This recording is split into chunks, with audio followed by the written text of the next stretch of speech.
Okay, let's dive right into this explainer and face a kind of harsh reality. Look, if you think the airport is stressful right now, waking up to travel in 2026 feels completely different. Why? Because the era of airport leniency is officially 100% over. All those unwritten rules, the gentle reminders, those lucky moments where an agent would just kind of wave you through, yeah, they are completely gone. The new reality is basically this. If you flew in 2025 and you haven't checked a single policy since then, well, you're already behind. The absolutely crucial point here is that grace periods have completely vanished. Relying on your old go-to airport hacks or just assuming things are the same, that's going to cost you serious time and honestly, serious money. The crazy thing is, these policies were actually rewritten quietly over the last decade. But what's hitting us right now is the strict, uncompromising enforcement. So, to avoid total cognitive overload, we're going to navigate these changes by following your actual journey through the airport step by step. ID and booking rules, strict new packing limits, security and AI screening, gate checks and fees, and finally, your new refund rights. All right, let's start with phase one, ID and booking rules. We really got to make sure you actually make it past that very first document check. Federal officials have been warning us about Real ID for, 2 decades? Literally since 2005. But because the deadline kept getting pushed back over and over, our brains just kind of started to think it wasn't real. Well, spoiler alert, as of 2026, it is fully enforced. Actually, a 68-year-old retired school principal from Ohio learned this the hard way recently. She showed up with a license she'd carried for 9 years, but simply because it lacked that required star, she got a flat no at the checkpoint. She ended up missing a non-refundable flight to see her grandchild graduate. It is that strict now. No star, no boarding, zero exceptions. And, the scrutiny definitely doesn't stop at the security podium. It goes right down to the boarding gate. We have officially moved away from human agents giving your paper ticket a quick visual glance. Now, over 60% of U.S. airports are using digital credential scanners. These machines cross-reference your boarding pass against your ID in real time, catching the exact mismatches. For example, a 64-year-old man from Georgia booked his ticket under the name Jim, but his passport clearly said James. The digital scanner, it didn't give him the benefit of the doubt. It threw up a red light and caused an agonizing 11-minute boarding delay while the entire line just stood there watching. So, the crucial point here is preparation. Here's your exact action plan to completely bypass these ID frictions. First, check your ID right now for that gold or black star. Just do it. Second, always book your flights using your exact legal name, right down to the middle initial. And third, start traveling with your U.S. passport as a universal backup. If you ever run into an ID issue, pulling out that passport solves the whole shebang instantly. Okay, moving right along to phase two, strict new packing limits. This is where precision is literally no longer optional. Remember for years how that 50-pound checked bag limit was enforced with those older, kind of wobbly mechanical scales? The ones that could easily vary by a pound or two? Yeah, not anymore. Airlines have aggressively swapped those out for hyper-precise digital baggage scales. These new systems calculate your checked baggage weight right down to the decimal point, and trust me, the agents are following them to the absolute letter. And that technological upgrade is exactly why you just cannot try to pack two exactly 50 pounds anymore. Take this 62-year-old Arizona man. He meticulously packed his bag, even weighed it 3 times at home. But at the freshly calibrated airport scale, it read exactly 51.2 pounds. Boom. That tiny fraction of a pound slapped him with a massive $100 overweight fee. So, golden rule, always pack a 3-pound buffer to account for scale differences and the weight of your luggage tag. You also need to completely rethink how you're packing your electronics. Lithium power banks and spare batteries, they are now outright prohibited in checked baggage. If they find one, they don't just politely hold your bag, they open it up and confiscate the battery on the spot. A 69-year-old Washington photographer lost her spare camera battery exactly this way, without a single dime of compensation. So here's the plan. Move all your lithium power banks into your carry-on, verify the device is under 100 watt-hours, and if you have any medical or specialty equipment questions, just call TSA Cares. All right, Section 3, Security and AI Screening. Stepping into the security line, you're going to notice pretty quickly that the machines are vastly smarter and, frankly, exponentially more suspicious. I mean, the 311 liquid rule has been gospel since 2006, right? So why in the world would a perfectly packed 311 compliant bag suddenly fail security? Well, consider a 71-year-old traveler from Florida. She packed her liquids perfectly, under 3.4 ounces.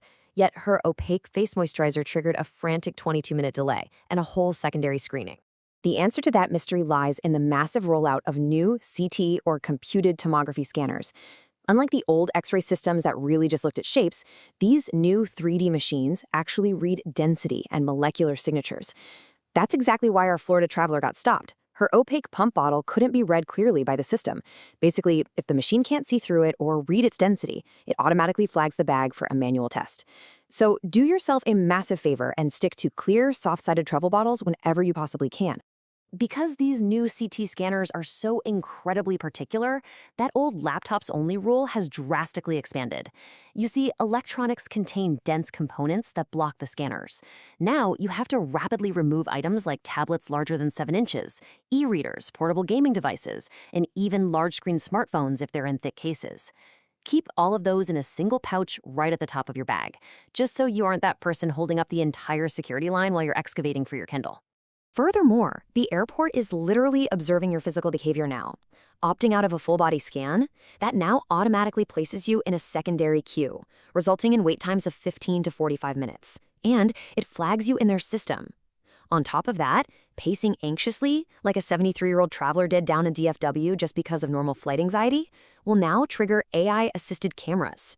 These cameras actually alert human behavior detection officers who will come right over and question you. It's totally legal, and it's happening every single day. The best advice? Stay calm, and if you have medical reasons for your behavior, carry a doctor's note to instantly resolve the interaction. Moving on to Section 4, Gate Checks and Fees. If you survive security, please do not let your guard down at the gate because the carry-on honor system has been completely eradicated. Airlines like United, American, and Delta are now actively instructing their gate agents to use those dreaded metal sizing boxes to crack down on overhead bin chaos. And they are heavily penalizing bags that are even slightly over the limit. Get this, a 70-year-old woman brought her reliable rolling carry-on that she had used flawlessly for 11 years.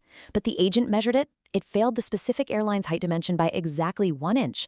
And boom, she was hit with a $65 gate check fee. To protect yourself, just apply this simple action plan before you even leave home.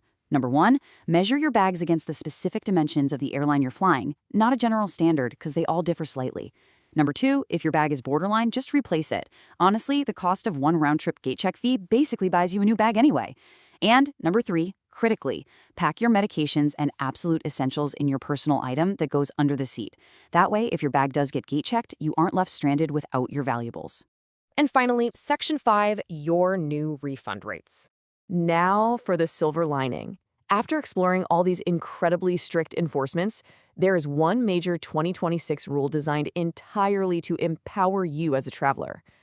Under the Department of Transportation rules that went into full enforcement in 2026, if there is a departure or arrival time shift of 3 or more hours on a domestic flight, that legally triggers an automatic cash refund. Not a voucher, not points, we're talking actual cash.